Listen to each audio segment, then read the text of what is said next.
Alors, une bonne soirée à tous. On est jeudi le 4 mars de l'an 2021. Alors, j'espère que vous vous portez bien tout le monde. Je vous souhaite une bienvenue toute spéciale à cette quatrième séance de ce cours Histoire du progressisme. Donc, j'espère que ça se passe bien pour vous. J'espère que vous arrivez à bien suivre, à bien saisir peut-être pour certains des notions de nature historique auxquelles on n'est pas nécessairement toujours tout à fait habitué.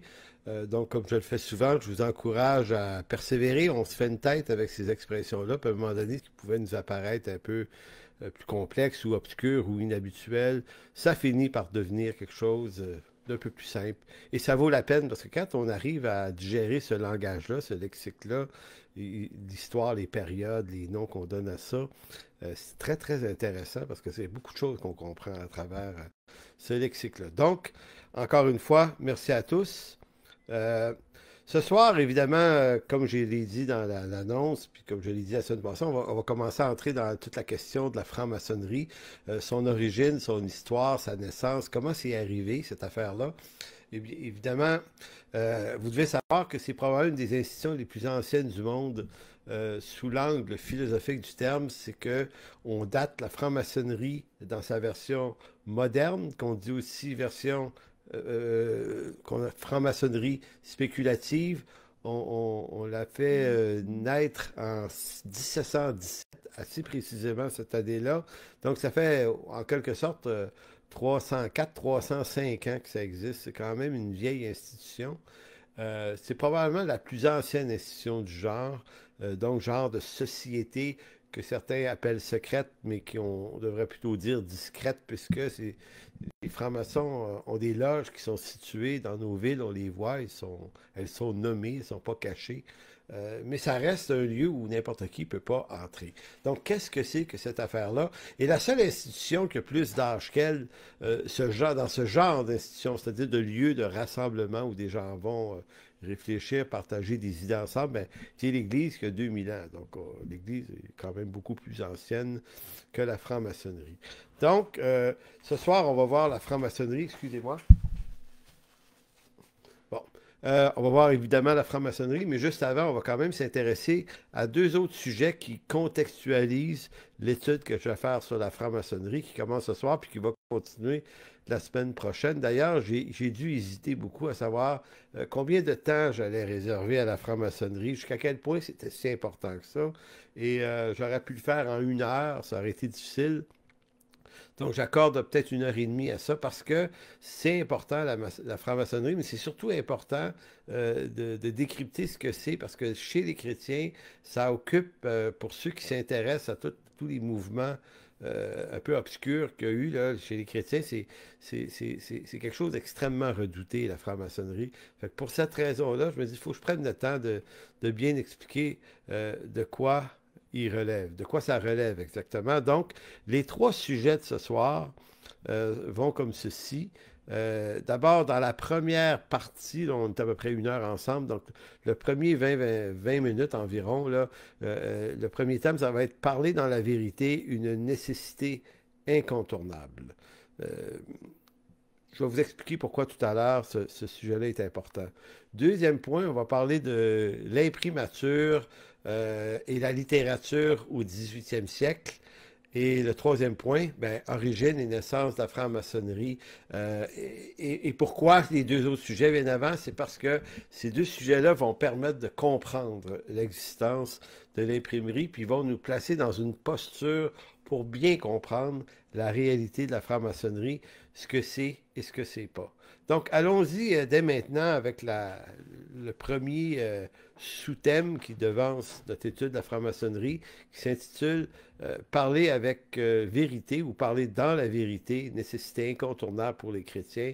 C'est que quand on parle de société secrète, quand on parle d'organisations, d'institutions internationales, que ce soit la franc-maçonnerie, les Illuminati, que ce soit les Nations Unies, l'OMS, nommer l'institution, le Forum économique mondial, c'en est une autre. Il y a plein d'affaires, il y en a là, des organisations. Euh, il est extrêmement important d'avoir de la rigueur en tant que croyant et d'autant plus qu'on est chrétien et qu'on parle, quand on ouvre la bouche, c'est comme si on faisait parler Dieu. En tout cas, du point de vue des incroyants, un chrétien, ça parle à partir d'une idée qui est Dieu. Donc, pour cette seule raison-là, la rigueur est importante. Et malheureusement, on en manque. Puis moi, j'en ai manqué souvent. Puis à un moment donné, j'ai appris à me ramasser là-dessus, puis de me dire, je vais faire attention à ce que je dis. La vérité, vous savez, c'est pas une affaire de conviction personnelle qui provient d'une préférence quelconque qui plaît aux sentiments de nos cœurs. Donc, la vérité, c'est pas ce qu'on pense, c'est pas ce qu'on croit, c'est pas ce qui nous semble être vrai. La vérité, c'est beaucoup plus que ça. Dans sa dimension biblique, la vérité, ben, c'est d'abord le Christ lui-même, en sa personne, hein? Jean 14, vous connaissez. Il est le chemin, la vérité et la vie. C'est aussi, et notamment sa parole, qui est la révélation, le dévoilement écrit de cette révélation qui est la vérité. Euh, et on sait, là, au-delà de ce qui est écrit dans la parole, ou au-delà de tout ce qu'on peut penser sur Dieu ou sur la doctrine chrétienne, en dehors de l'écriture, ben, on en redevient à de l'interprétation, de la spéculation, des hypothèses.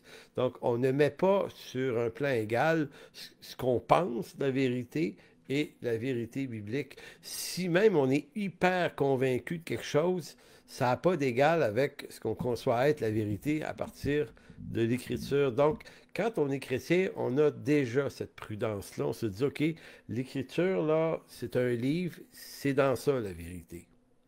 Maintenant, dans la dimension sociale et historique, donc pour toute autre chose de cette vie, la politique en ce monde, la philosophie, la psychologie, nommer la chose, les institutions, là, quand on parle de vérité face à ces choses-là, à ces organisations-là, ben là, c'est vaste. C'est pas contenu dans un livre.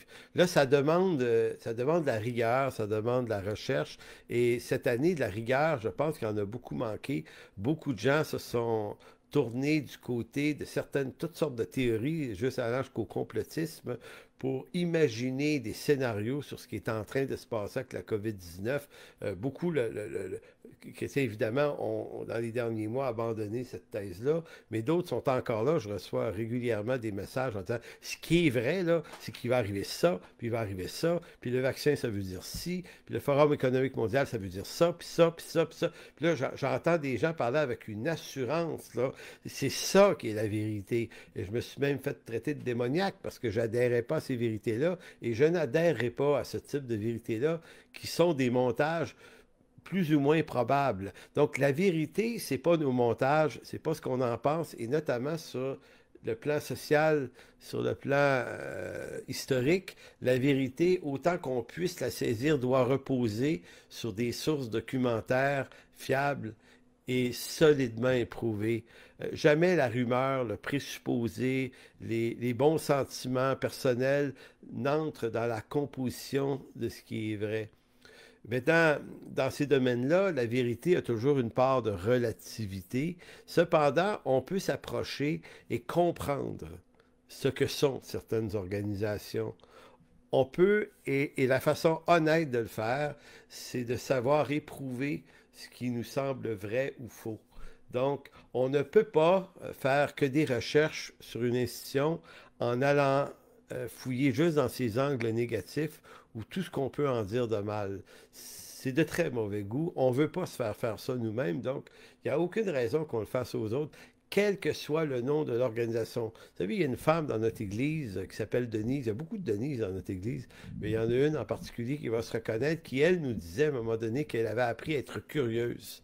Quand quelqu'un lui raconte une affaire, une situation, une expérience, plutôt que de se mettre dans l'angle négatif, elle se met dans l'angle de la curiosité et questionne.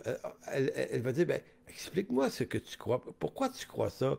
Plutôt de lui dire, ce que tu crois, c'est pas bon, c'est plutôt explique-moi. On entre en relation et on essaie de comprendre. Euh, donc, il y a dans l'étude de la franc-maçonnerie cette nécessité, et c'est pour ça que ce petit bloc, je tenais beaucoup à le dire, parce que je ne vais pas vous parler de franc-maçonnerie à la manière de certains eschatologues en herbe qui, au fond, ont ramassé des rumeurs à gauche, à droite, dans des petits ouvrages, des défroqués de la franc-maçonnerie, ou ci ou ça. Donc, on va faire une étude, une recherche, une analyse de ce que c'est à partir de grand nombre de sources documentaires. Évidemment, j'en ai beaucoup, je ne peux pas toutes vous les présenter, mais tout ce que je vais vous dire a des sources documentaires solides, dont certaines viennent de francs-maçons eux-mêmes. Que disent les francs-maçons d'eux-mêmes? Qu'est-ce que d'autres ont dit d'eux? Qu'est-ce que le monde journalistique sérieux a dit d'eux? Quelles sont les enquêtes? Il y a des enquêtes qui ont été faites sur eux. Qu'est-ce que ça a dit, tout ça? Donc, je vais essayer de rapper ça en dedans d'une heure et demie. C'est pas évident. Mais au bout de l'affaire, si on a des raisons de suspecter la maçonnerie, la franc-maçonnerie, d'être quelque chose de suspicieux, ben, on aura des bonnes raisons. On aura des raisons viables et vérifiables à tout le moins. Donc, si on posait la question des chrétiens, qu'est-ce que la franc-maçonnerie? Ben, invariablement, la plupart des chrétiens diraient que ben, les loges franc-maçonniques, c'est un lieu où se réunissent l'élite mondiale qui veut programmer la mise en place d'un gouvernement mondial. C'est beaucoup ça pour certains. D'autres vont dire, ah, ben c'est un lieu bizarre où on pratique des rituels étranges du Moyen Âge. Certains diront, ça peut aller jusqu'à des sacrifices humains. Hein? Je vais vous expliquer à un moment donné, dans quelques semaines, pourquoi cette rumeur-là a été souvent maintenue. D'autres vont dire que tous les chefs de gouvernement dans le monde sont des francs-maçons. Évidemment, certains vont dire ça. J'ai même entendu, il y a une dizaine d'années, lorsque je militais dans un mouvement qui s'opposait à l'imposition du cours éthique et culture religieuse, une personne parmi les organisateurs nous disait, ben moi je pense que si le cours est imposé par le ministère de l'Éducation au Québec, c'est parce que les gens du ministère de l'Éducation sont des francs-maçons. Et les directeurs d'école, pour la plupart, le sont. Ça m'avait interpellé. Je me disais, mais tu prends ça où, toi? As-tu des preuves? Non, mais c'est comme ça, c'est ce que je pense. Donc, voyez-vous, nous, les chrétiens, on en pense des choses, mais on n'est pas capable, si on ne peut pas le démontrer, on devrait avoir un peu de sagesse. D'autres diront que la franc-maçonnerie, c'est dirigé par le Vatican. Il y a des gens qui ont déjà dit ça aussi. Mais d'autres ont dit, non, non, c'est plutôt les Juifs. On appelle ça le judéo-maçonnisme. Donc, ce serait les Juifs qui contrôlent cet organisme-là en vue d'amener l'humanité à une dépravation à travers des protocoles comme les sages de Sion, des trucs comme ça. Donc, pour d'autres, c'est ça. Donc, il y a toutes sortes d'opinions sur la franc-maçonnerie et elles sont souvent extrêmement contradictoires lorsqu'on les confronte ensemble. Soit dit en passant, selon certaines personnes, je suis, moi, un franc-maçon, un faux pasteur, mais un vrai franc-maçon derrière ça, parce que j'adhère pas à certaines idées complotistes, donc je dois être des leurs. Je me suis déjà fait dire un truc comme ça à quelques reprises. Donc, vous voyez, la franc-maçonnerie, du point de vue de bien des gens, et notamment, malheureusement, des chrétiens, la franc-maçonnerie, c'est tout ce qui ne pense pas comme nous, et c'est tout ce qui n'est pas d'accord avec nous, et suspecte d'être de la franc-maçonnerie. Donc, dans cette étude, euh, moi, je vais m'appliquer à dire honnêtement de la franc-maçonnerie ce qu'on peut honnêtement vérifier de la franc-maçonnerie. Quand ce sera des hypothèses ou des rumeurs, je vous le dirai que c'en est une. Donc, je vais vous dire, on dit ça, ça, ça, puis ça, mais ça vient d'un tel, puis c'est pas démontré. Donc, comme ça, la raison pour laquelle je travaille comme ça, c'est que je veux juste pas, de mes lèvres, tromper vos oreilles. Pour moi, c'est extrêmement important de dire la vérité, en fait, au meilleur de ma connaissance. Donc, si on doit dénoncer des magouilles qui se font par des institutions comme ça, des groupes discrets, secrets, quels qu'ils soient, à la limite les gouvernements, à la limite des organisations supranationales, ben, il va falloir le faire avec la précaution que nous donne l'Écriture, parce que l'Écriture nous dit comment se comporter face à la vérité dans le Proverbe 12, versets 22-23, Proverbe 12, 22-23, il est écrit: les lèvres menteuses sont en horreur à l'Éternel, mais ceux qui sont véridiques lui font plaisir. Il parlait des lèvres. Les lèvres menteuses sont en horreur à l'Éternel, mais ceux qui sont véridiques lui font plaisir. L'homme avisé cache son savoir, mais l'insensé proclame bien haut sa sottise. Voyez-vous, ce texte-là nous envoie une précaution. C'est que peu importe de quoi ou de qui on parle, on ne devrait jamais parler à partir de rumeurs incertaines alors qu'on ne le sait pas et finalement qu'on peut, ça devient de la médisance et de la calomnie, et ce même si c'est contre un ennemi. On ne peut que dire les choses certaines et démontrables et prouvables, mais un organisme quelconque qu'on n'aime pas, si on fait juste faire du bavardage, du bruit au sujet d'être des rapporteurs de rumeurs, ben on fait quelque chose qui est en horreur à l'Éternel. Donc, marcher dans la vérité, c'est pas juste marcher selon l'Écriture, au sens théologique du terme, oui, mais en dehors de tout ce qui concerne l'Écriture dans la vie sociale, marcher dans la vérité et être véridique, c'est vrai. C'est pour ça que le verset 23 dit: l'homme avisé cache son savoir. Il y a un peu plus de retenue chez les gens qui ont souvent un vrai savoir, mais l'insensé, lui, se reconnaît par la proclamation de sa sottise. Donc l'insensé, c'est celui qui dit des choses toutes hautes, mais qui est incapable de les démontrer, mais qui prétend qu'il sait, puis qui affirme des choses. J'ai encore reçu après-midi des textes de quelqu'un qui disait: la puce, ça va être ça, puis ça va être ci, puis ça va être ça, puis regarde l'intelligence artificielle, puis ça, puis là, il va arriver ça, ça, ça. La personne me montre un scénario qui repose sur des impressions, puis oui, oui, oui, c'est ça qui est vrai, c'est ça qui s'en vient, là. Tu dois croire ça. Moi, je lui dis: non, je te crois pas. Oui, mais c'est la vérité. Non, c'est ce que tu penses, mais tu ne peux pas le démontrer. Tu peux juste l'appréhender. Donc, c'est prudent. Éphésiens 5,25, l'apôtre Paul nous dira: c'est pourquoi renoncer au mensonge et que chacun de vous parle selon la vérité à son prochain. Ici, dans le contexte du corps de Christ, vous êtes tous membres des uns des autres, mais c'est aussi vrai que les gens du dehors, là. T'sais, on n'a pas dit on va juste être vrais les uns envers les autres, entre frères et sœurs dans une église, mais en dehors, on n'est pas tenu. Non, non, on marche toujours devant le même Dieu qui nous observe, et la vérité, ben, désolé, c'est une éthique absolument rigoureuse qu'on doit maintenir dans nos vies. Donc, je dis ça parce que nos milieux chrétiens sont extrêmement sensibles à la divulgation de calomnies, de rumeurs non vérifiées ou prétendument vérifiées par des gens qui sont souvent des faussaires et des mythomanes dans nos églises.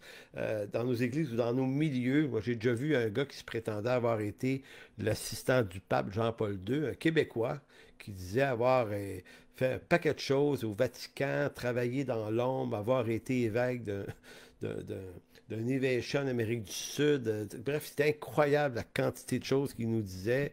Et finalement, après vérification auprès du diocèse de Québec, parce que moi je vérifie, c'est avéré que l'homme était un parfait inconnu, jamais été prêtre, jamais été évêque, et l'archevêché en question n'existait pas en Amérique du Sud.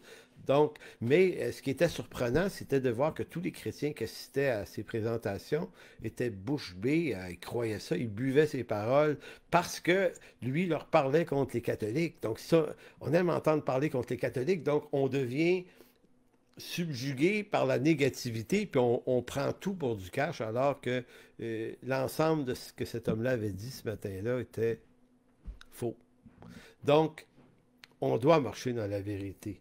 Et on doit le faire notamment à cause du Seigneur. On doit être rigoureux, avoir de la rectitude, avoir de la perspicacité et de ne pas faire aux autres ce qu'on ne voudrait pas qu'on nous fasse à nous-mêmes. Donc, la règle est extrêmement évidente. Ne fais pas à l'autre, à ton prochain, ce que tu ne souhaites pas que ton prochain te fasse.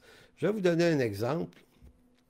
La ministre déléguée à la citoyenneté du gouvernement français, Marlène Schiappa, dernièrement, a fait une déclaration, je pense début février, selon laquelle, déclaration, les églises évangéliques en France auraient pratiqué le recours au certificat de virginité. Et à travers ça, il y a eu tout un bouillon d'idées qui allait que les évangéliques, les églises évangéliques, sont des milieux suspicieux qu'on doit surveiller. C'est faux, mais cette personne-là le dit en parlant à travers son chapeau. Beaucoup de pasteurs français et le CNEF, qui est l'Association des églises évangéliques de France, a réagi à ça et heureusement qu'ils l'ont fait parce que moi je suis pour le respect et l'honneur des autorités, mais je ne suis pas nécessairement en faveur du silence. Quand on peut quand on peut intervenir, parler, dire, confronter des idées, si on le fait avec le plus grand des respects, fantastique. C'est même pas seulement un droit que la Constitution nous donne, c'est une nécessité biblique d'oser parler.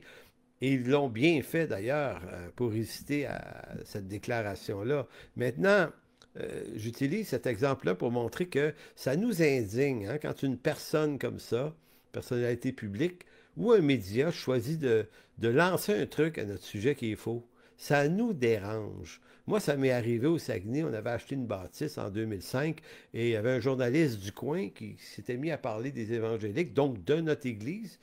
Puis moi, je lisais l'article, je ne me reconnaissais pas. Sinon mon nom puis le nom de notre église, mais il disait un paquet de choses au sujet des évangéliques, puis c'était de l'information qu'il avait pris, je sais pas où, là, mais c'était pas nous autres, là. Il disait qu'on recevait des centaines de milliers de dollars par des groupes très forts aux États-Unis qui ont été supportés, puis là, il essayait de... Fait que moi, j'ai appelé le journaliste, j'ai dit, excusez, je suis le pasteur d'église dont vous avez écrit un article aujourd'hui.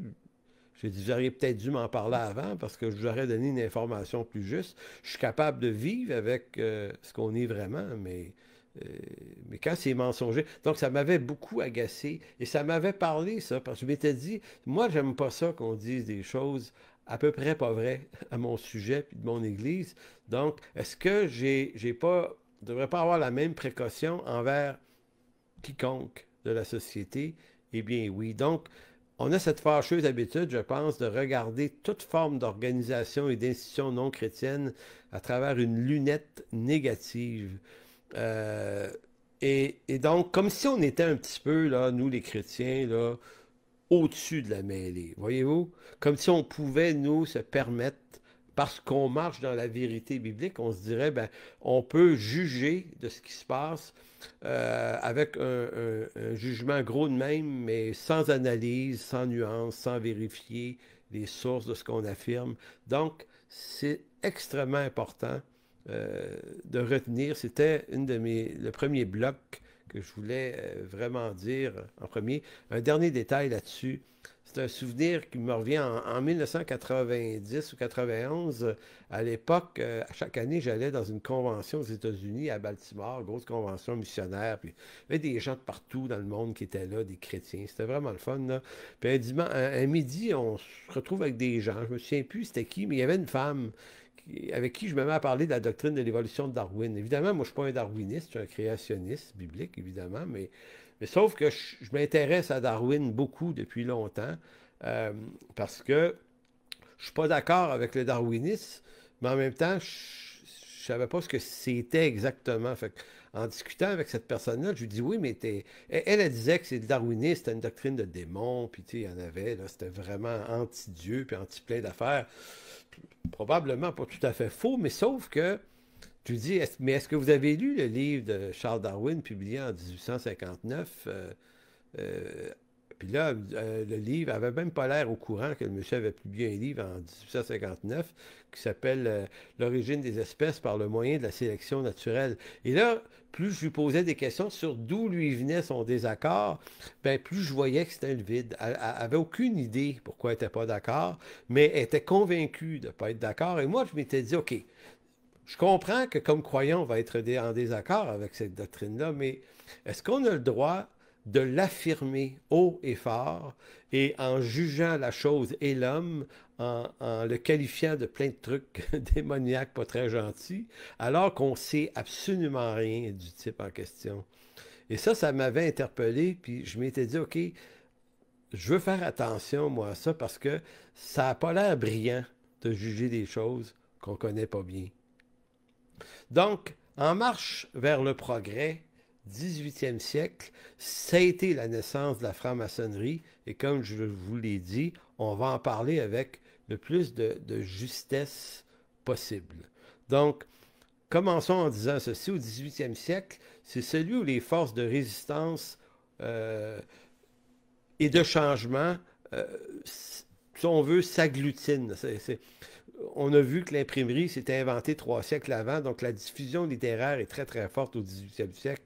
Et là, la littérature permet la diffusion des idées. Il y a de plus en plus de gens instruits qui réfléchissent. C'est le réveil de la raison, hein. C'est pour ça qu'on appelle ça le siècle des Lumières, le 18e siècle. Donc c'est l'an 1700 à 1800, 18e siècle. Donc c'est le siècle de la Révolution française, c'est le siècle des idées, c'est le siècle de l'invention de l'imprimerie, pas de l'imprimerie, mais de l'encyclopédie en 1750. Il y a plein d'affaires qui arrivent dans ce fameux siècle-là, mais c'est surtout le réveil des forces qui résistent au modèle politique et religieux du temps. Donc, ce qu'on veut, là, ce que beaucoup de gens veulent, là, on va vous parler par rapport surtout à la France, c'est on souhaite que les royautés cèdent leur place à des systèmes politiques plus respectueux de la volonté du peuple. Donc, on veut partir des royautés et aller plutôt du côté du pouvoir du peuple. Le démos et le kratos. Démos, kratos, le pouvoir du peuple. Démocratie. Donc, on commence à rêver à ça. Puis, on souhaite également la séparation des pouvoirs entre une Église, par exemple, catholique toute puissante, et les pouvoirs royaux qui ont comme une forme de copinage ensemble et qui créent une espèce de haut clergé puis un haut niveau de royauté avec les cours royales et le peuple qui, lui, dans sa pauvreté, reçoit pas vraiment beaucoup d'aide de ces institutions-là. Et donc, on est à bout de souffle, on est au bout de ce système-là, et c'est sur le bord d'éclater, et ça va effectivement éclater à la fin du 18e siècle. Donc, c'est ce siècle-là, le siècle 18e. Je vous avais déjà dit que la réforme, pas la réforme, mais l'imprimerie avait amené beaucoup de diffusion d'idées, mais la révolution copernicienne, la révolution scientifique avec Galilée, Copernic, ça avait réveillé plein d'affaires aussi. On veut connaître, on veut savoir. La réforme religieuse de Luther, de Calvin et de d'autres aussi, ça fragmente l'Église. Donc, il y a plein de domaines qui sont en train de se fragmenter puis qui sont en train de changer.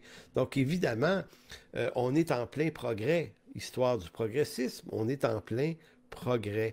Maintenant, on va apprécier le progrès. Moi, j'apprécie beaucoup toutes les innovations du progrès. Le progrès, qui peut être contre le progrès? C'est grâce à ça qu'on se donne des soins médicaux de haute qualité aujourd'hui, qu'on est capable de se soigner, de guérir de maladies qui autrefois étaient mortelles. Le confort de nos maisons, c'est dû aux initiatives, aux progrès techniques et scientifiques. Que dire du transport, de la communication, de l'éducation. Donc, il y a plein d'affaires qui ont amélioré le monde, puis gloire à Dieu pour le progrès. Mais le progrès, ça voulait aussi dire à partir du 18e siècle, l'idée que Dieu était peut-être moins utile dans l'équation.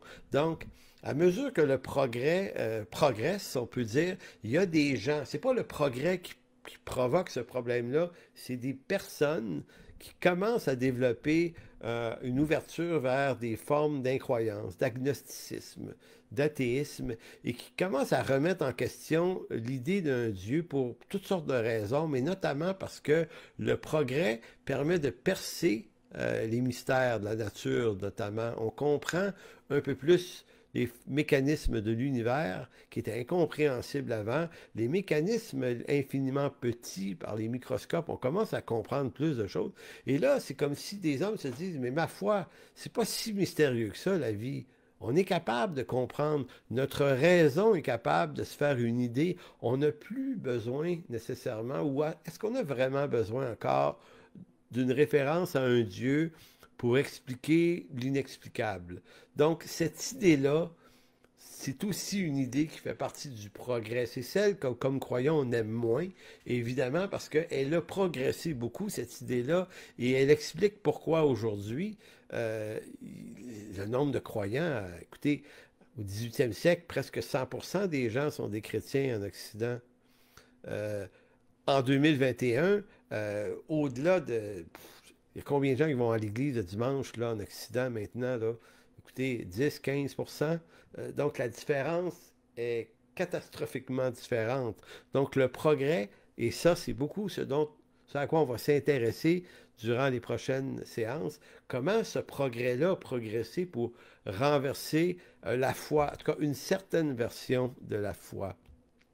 Ce qu'il faut dire, ce qu'il faut dire, c'est que si je reviens au 18e siècle, et ça va expliquer la naissance de la franc-maçonnerie, c'est que c'est difficile de pouvoir émettre des opinions, même si la littérature existe, même si les livres existent, parce que, et il y a une raison, c'est que l'Église, quand elle a vu, l'Église catholique, quand elle a vu l'invention de l'imprimerie, ils ont tout de suite compris, les papes, le Vatican, les autorités ecclésiastiques, que la littérature diffusée en grande quantité serait nuisible. Les royautés ont compris ça aussi. Il y a toujours eu des gens contre eux, mais il n'y a jamais eu une littérature diffusée abondamment pour pouvoir répandre l'idée qu'on est contre. Mais la littérature, les livres le permettent. Et c'est pour ça que aux alentours, là, à peu près dans les mêmes années que Luther, et même en 1515, là, le pape Léon X va promulguer une bulle au Concile de Latran, je pense que c'est le 5e Concile de Latran,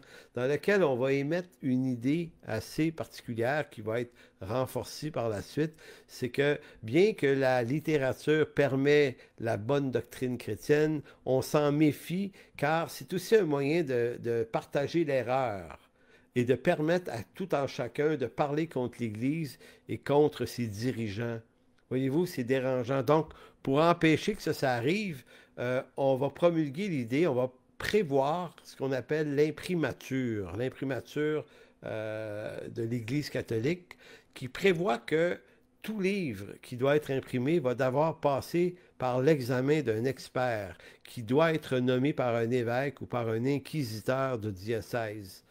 On va dire, ainsi est née l'imprimature avec l'injonction sous peine d'excommunication de remettre ses livres à l'évêque qui se réserve le droit d'accorder la licence de son impression. Donc, on doit avoir l'étampe de l'imprimature pour avoir le droit de publier. Fait que l'Église se dit, ben, au moins, on va contrôler la diffusion et le contenu. Maintenant, au 18e siècle, ce système-là est déjà installé et c'est là que des penseurs comme Montesquieu, Diderot, Voltaire, Rousseau et plein d'autres vont s'objecter à ça. Certains vont même être incarcérés, c'est le cas de Diderot, parce qu'ils vont avoir publié des livres qu'on dirait subversifs contre l'autorité de l'État et de l'Église, mais eux vont demander qu'on accorde la libre circulation des idées et la liberté d'expression, qui sont des droits extraordinaires, qui ont été vraiment, vraiment utiles en théologie notamment. Donc, Voltaire disait, mais on n'est pas sûr que c'est Voltaire qui le dit, celle-là, il dit, c'était une genre d'expression pour dire, je ne suis pas d'accord avec vous, mais je suis prêt à mourir pour que vous conserviez le droit de le dire. Voyez-vous, c'est cette idée, qu'on soit d'accord ou pas avec ce que tu penses, tu devrais avoir un lieu ou le droit de l'exprimer. Donc, c'est une idée du 18e siècle. Entre-temps, tant qu'on n'a pas été capable d'abolir l'imprimature, que se passe-t-il pour la diffusion de la littérature? Je vous conte rapidement une petite chose. Il y avait à Paris, au 18e siècle, ce qu'on appelait des salons de lecture. C'était des lieux où on pouvait, en cachette, une après-midi par semaine, puis il y en avait plusieurs endroits comme ça. C'était tenu souvent par des dames riches, des épouses de grands aristocrates et de nobles, qui étaient des personnes qui étaient publiquement en faveur du roi et de l'Église, mais discrètement et secrètement, qui étaient un peu dans, si on veut, dans la frange révolutionnaire qui souhaitait des changements. T'sais, en d'autres mots, beaucoup de gens étaient pour les changements, mais peu de gens pouvait le dire. Donc, on faisait les choses en catimini et on raconte que certaines imprimeries à Paris, il y en avait beaucoup, faisaient des chiffres secrets de nuit.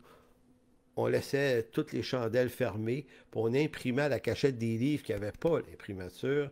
Et ces livres-là se retrouvaient sur un trafic de marché noir, et c'était des livres interdits qui parlaient contre le roi, contre l'Église, ou qui racontaient des histoires grivoises et sensuelles. Il y avait toutes sortes d'affaires là, qui se faisaient là-dedans. Et ces livres-là se retrouvaient dans des salons. Et des dames très riches avaient des amis qu'elles invitaient l'après-midi entre telle heure et telle heure pour le café ou le thé. Et là, on faisait la lecture d'un interdit. Souvent, on commençait par un livre permis, puis quand on voyait que toute la gang qui était là, c'était tout du monde safe, là, on sortait les livres interdits. Et ça a été quelque chose. Et les autorités auraient bien voulu mettre la main sur ces... Mais ça commençait à être difficile d'arrêter ces gens-là parce qu'ils étaient de plus en plus nombreux. Donc la royauté et même l'Église a dû user de patience et faire attention parce que là, tu sais, à un moment donné, il arrive un moment donné où tu le perds un petit peu le contrôle. Puis vouloir le rattraper, ça demanderait énormément de violence. Donc, ça commence à poindre. Donc ça, l'idée que c'est difficile de partager ses idées, que c'est encore comment dire, délicat de le faire, c'est en quelque sorte un des éléments qui a vu naître, qui a fait naître la franc-maçonnerie. Donc j'en arrive maintenant à la franc-maçonnerie. On va l'appeler, à partir de 1717, retenez deux mots, franc-maçonnerie spéculative et franc-maçonnerie opérative. Opérative, la franc-maçonnerie opérative fait référence à des bricoleurs. C'est-à-dire qu'avant 1717, il existe une franc-maçonnerie, mais qui n'est pas un lieu de discussion d'idées philosophiques. Ce sont des loges qui sont construites dans les secteurs où on construit des énormes cathédrales en Europe, un peu partout.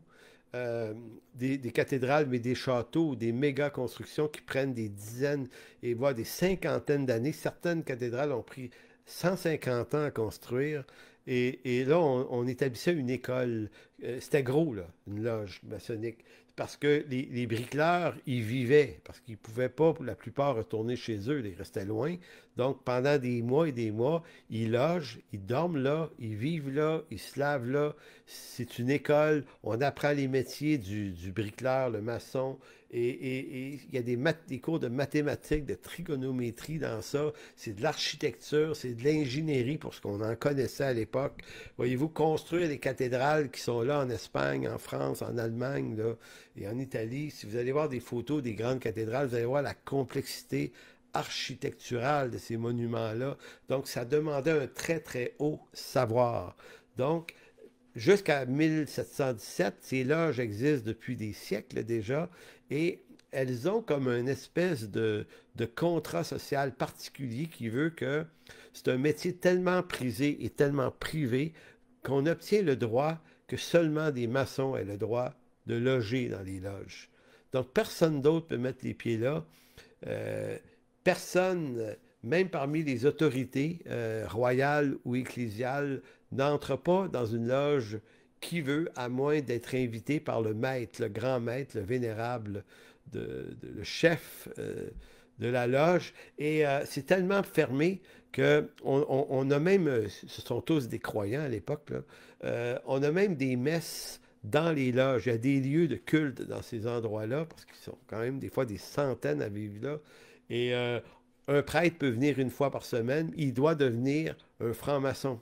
Même s'il ne sera jamais un bricoleur, il doit rentrer dans... En d'autres mots, c'est comme une guilde, un syndicat qui réserve l'endroit strictement à des hommes qui ont un rapport direct avec le métier de maçon. Et donc, ça, on appelle ça la franc-maçonnerie opérative. Opérative, l'opération, le métier. Mais en 1717, euh, il y a comme une chute dans la construction des cathédrales. On n'en fait plus, on en fait beaucoup moins. Et ce qui arrive, c'est que les loges sont là. Et à mesure que de moins en moins de vrais maçons, il y a de plus en plus d'hommes et c'est surtout des hommes au début, qui sont invités, mais qui ne sont pas des maçons, c'est des libres penseurs. Mais qu'est-ce qui fait qu'ils se retrouvent là, eux autres, à dire, mais comment ils se retrouvent là? Comment ils font d'abord pour entrer? Ben, c'est que les maîtres maçons qui dirigent ces loges-là, c'est des libres penseurs, plusieurs d'entre eux, et ils font des meetings là-dedans de temps en temps, puis ils invitent des amis libres penseurs. Pourquoi ils les invitent dans les loges? Parce que ce qui se passe dans une loge ne sort pas de la loge. Donc, c'est devenu une espèce de lieu exclusif où on peut parler, exprimer des idées sans aucun danger d'être arrêté parce que tous les gens qui sont dans une loge sont tenus au secret de la loge. Et si un philosophe, un libre penseur veut appartenir à une loge comme ça, et là c'est vraiment bizarre, il va devoir adopter un certain nombre de symboles rattachés au métier du maçon. Donc, la symbolique des maçons, ils utilisent truelles, marteaux, ils utilisent des compas, les maçons, ils utilisent toutes sortes d'outils. Ces outils-là qui servaient vraiment à l'opération de la construction avant deviennent des outils symboliques. Voici la philosophie, en gros, des maçons. C'est qu'ils se disent, en tant que francs-maçons et bricoleurs, nous avons construit des cathédrales.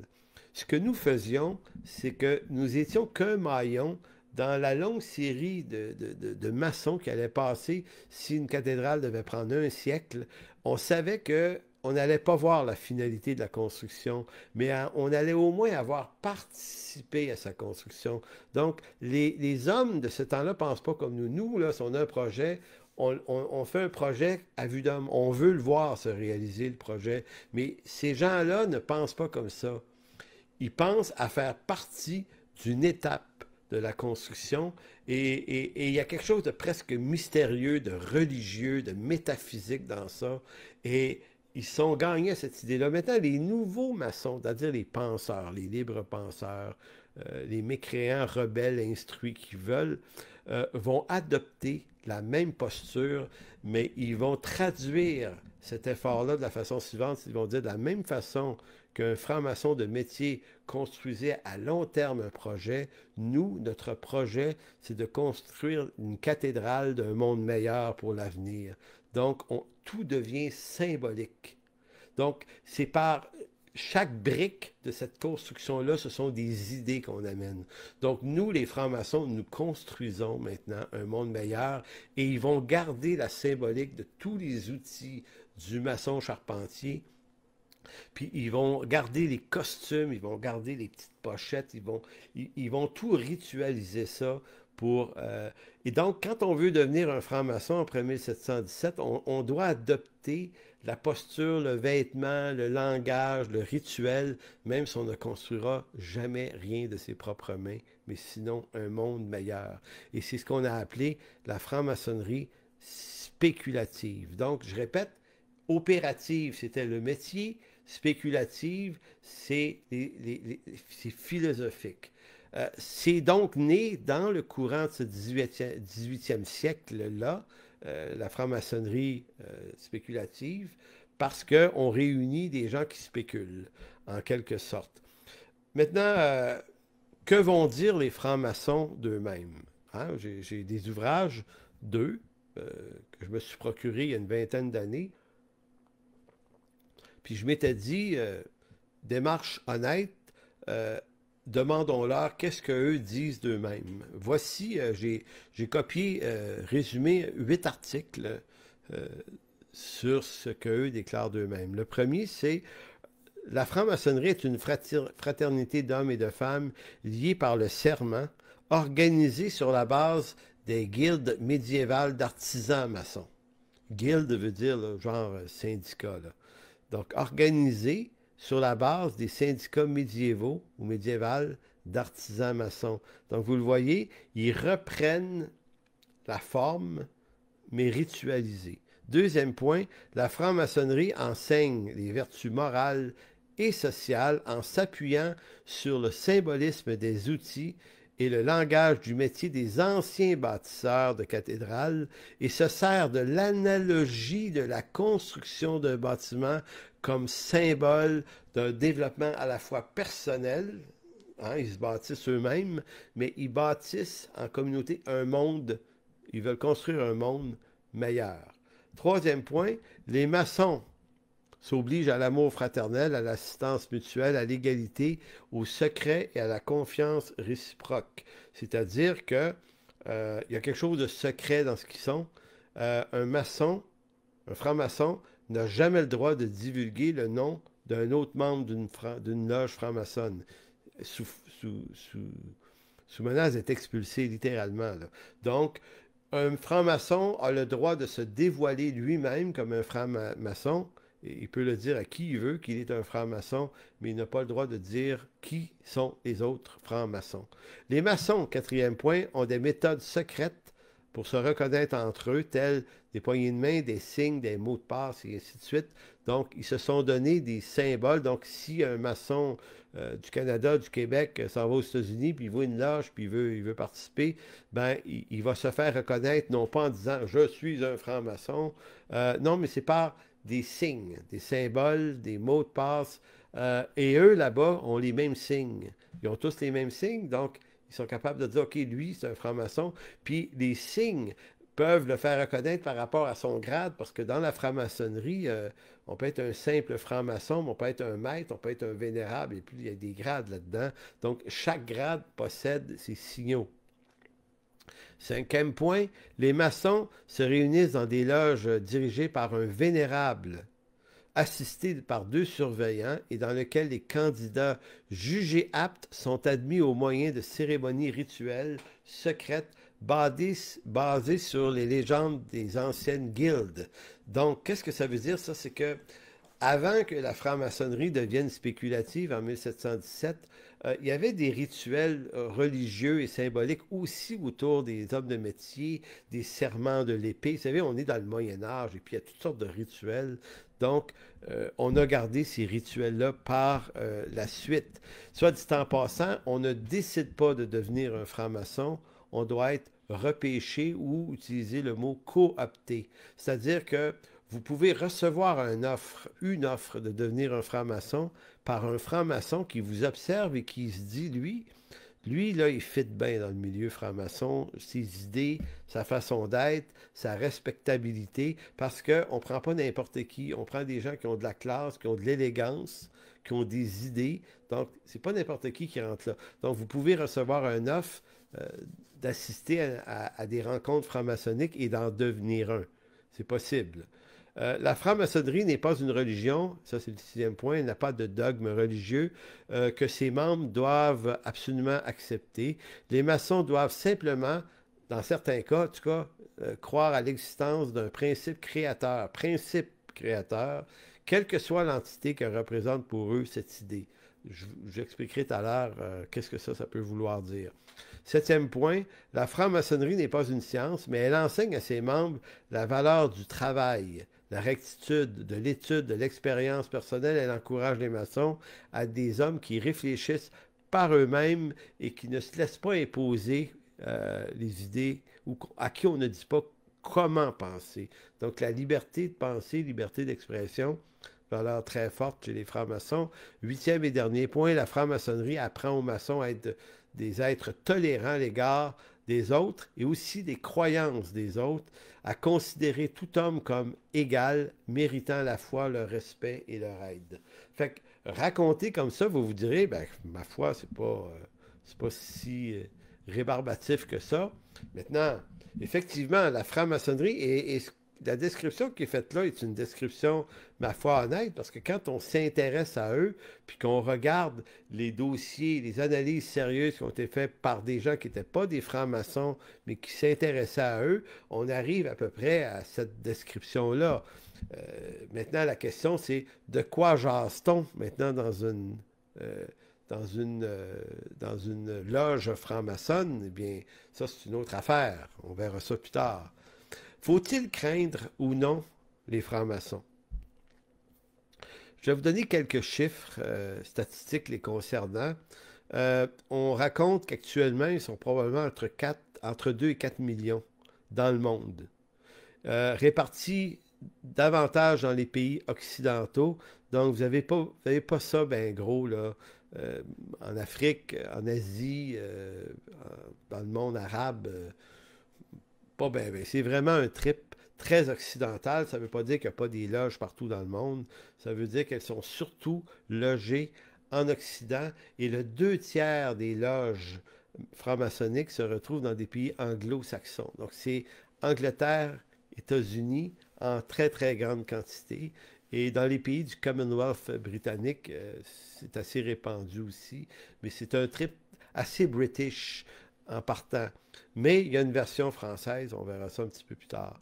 Euh, les francs-maçons se divisent dans des loges. Une loge, c'est un peu comme une église locale. C'est pour ça que j'aime faire la comparaison avec les milieux évangéliques. Il y a quelque chose de très ressemblant, hein. Des loges, c'est comme des églises locales.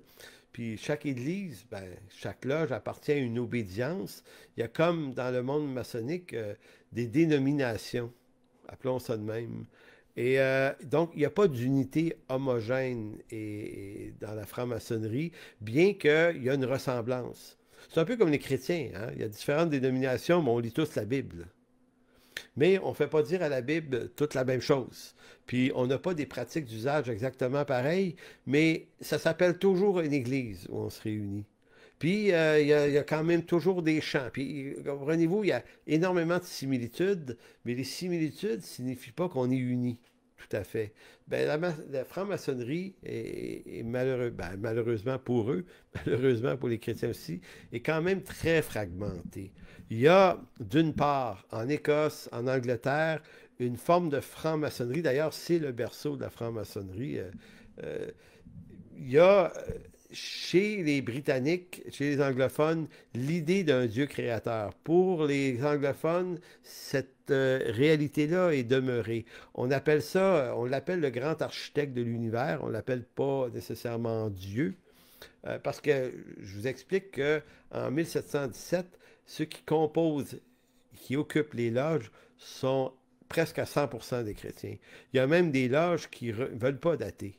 Il y a très peu d'athées de toute façon. Donc, on veut améliorer le monde, on veut changer le système politique, on veut changer le système religieux, mais ce n'est pas un rejet de Dieu, ni nécessairement un rejet de l'autorité. Ici, c'est plutôt transformons ces systèmes-là, améliorons-les. Donc, l'idée du Dieu créateur est très, très présente. Si vous allez sur Internet et vous écrivez l'acronyme GADLU, G-A-D-L-U, qui veut dire Grand Architecte de l'Univers, GADLU, vous allez tomber sur des sites franc-maçonniques en très grande quantité. Vous allez avoir beaucoup d'informations. Donc, les Britanniques ont des loges généralement qui respectent l'idée d'un Dieu créateur. C'est pas forcément Jésus. La plupart du temps, c'est un Dieu, le Dieu des AA, le Dieu indéfinissable. Finalement, c'est plus ou moins un Dieu, mais bon, ils s'arrangeront comme ça. Vous avez en France, euh, dès le 18e siècle, et c'est beaucoup comme ça aujourd'hui, en France et en Belgique notamment, c'est très très fort. En Belgique, c'est très très fort la franc-maçonnerie. Il y a eu des enquêtes là-bas qui ont été faites pour découvrir que dans certaines villes, tous les membres du conseil municipal pouvaient être des francs-maçons. Puis il y avait des juges, puis il y a beaucoup d'avocats dans ça. Puis on dirait qu'il y a des pompiers, des policiers, les gens qui jouent dans les sphères d'autorité publique. Il y a souvent beaucoup de francs-maçons en Europe. Ici au Québec, c'est beaucoup plus rare. Il y a des loges, mais c'est pas très populaire ici, c'est pas très couru. Maintenant, là-bas, oui. Mais moins maintenant. Parce que je vous disais, ils étaient 2 à 4 millions dans les années 1950 dans le monde. Ils sont rendus, pardon, excusez, il y en avait 7 millions à 8 millions il y a 70 ans. Ils sont entre 2 et 4 millions maintenant. Donc, ils sont 2 à 3 fois moins nombreux, les francs-maçons. Donc, c'est pas un mouvement qui est en progression et en prise de contrôle.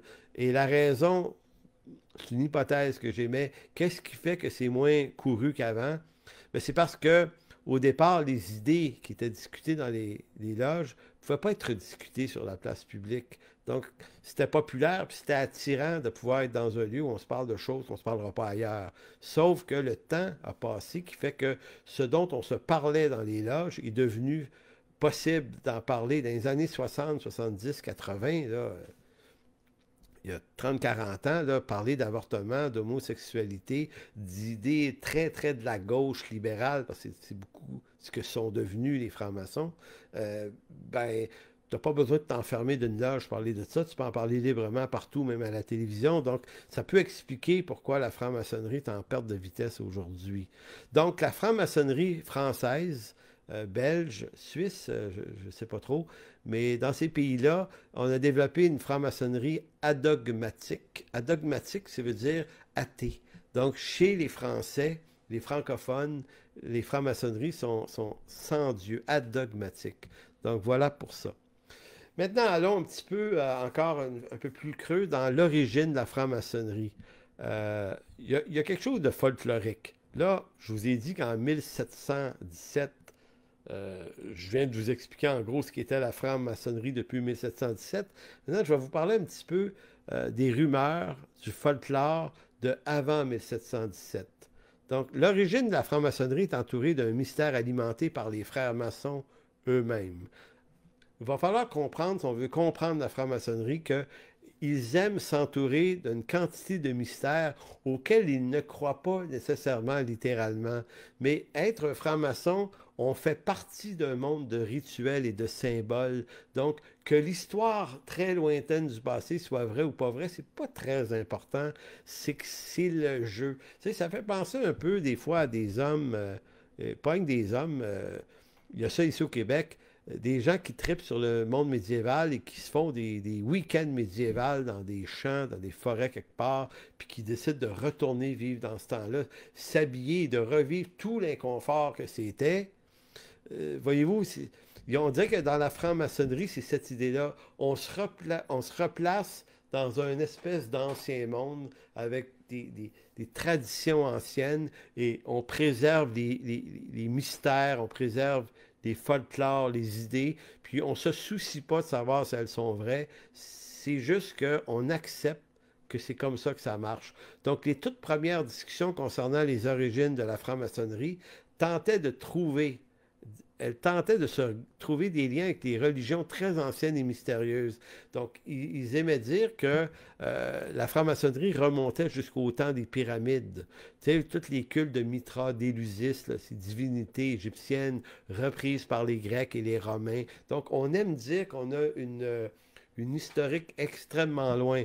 D'autres ont essayé de se donner le passé qui était celui des Templiers, là, les fameux chevaliers du Moyen Âge qui sont allés à Jérusalem défendre Jérusalem contre les méchants musulmans des années 1100-1200. Donc, c'est comme si encore là, on dit c'était des francs-maçons, eux autres.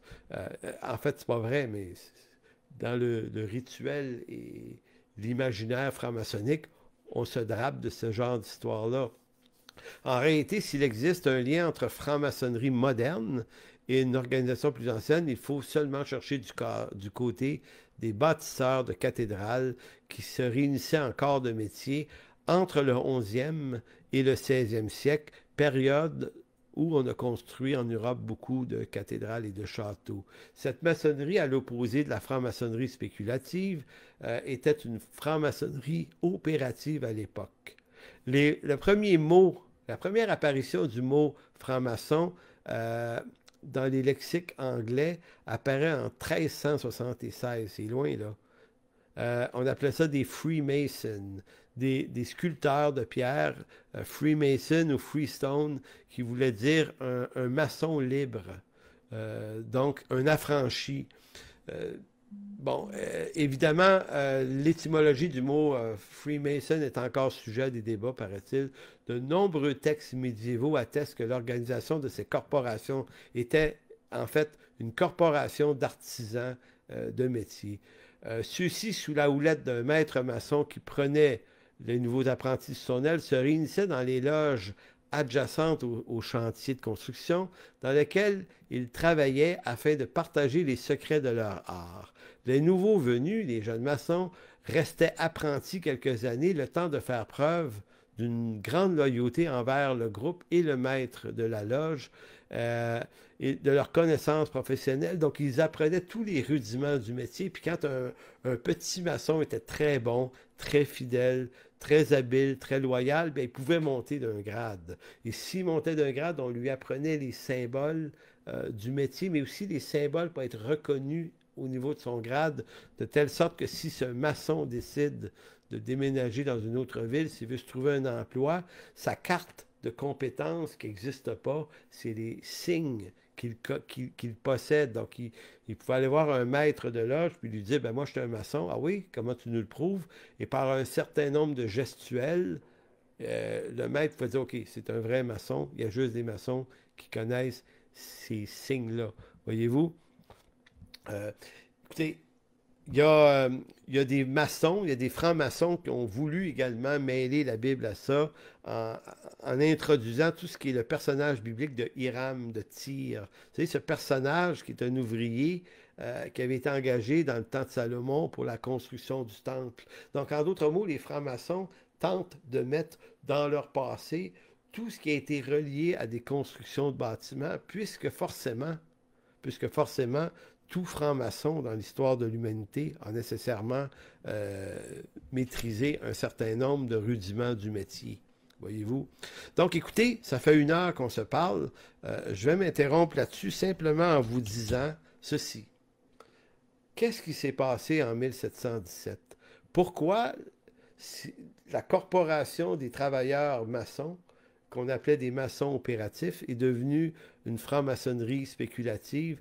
Ben, c'est à cause d'un pasteur anglais du nom de James Anderson, qui est un pasteur réformé presbytérien, qui lui, et là, je vous dis, c'est des chrétiens qui font partie de ça. C'est pas un culte leur affaire, c'est juste mystérieux, mais c'est pas de l'occultisme. Mais lui, pasteur d'une église en Angleterre,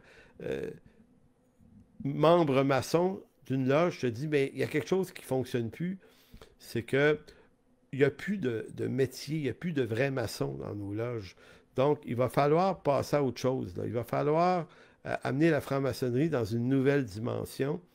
Et c'est lui qui va orchestrer le passage de la franc-maçonnerie opérative à la franc-maçonnerie spéculative. Donc, de 1717 à 1723, il va se mettre avec d'autres à travailler sur un document qu'on va appeler les cahiers de charges du maçon spéculatif. Donc, il va amener la franc-maçonnerie dans cette nouvelle dimension qui va rester dans les loges, qui va rester secrète et discrète. Mais maintenant, on ne construit plus de cathédrale. On s'intéresse à la perfection de l'homme et du monde et de l'avenir de l'humanité. Donc, la semaine prochaine, nous allons repartir de cet homme-là, James Anderson, et de quelques autres, et on va voir comment ça a évolué, ça, dans le 18e siècle, puis qu'est-ce que ça a provoqué comme tourment, puis quelques-uns des mythes que c'est, puis qu'est-ce que c'est devenu, finalement, aujourd'hui, en l'an 2000, dans le 3e millénaire, en fait.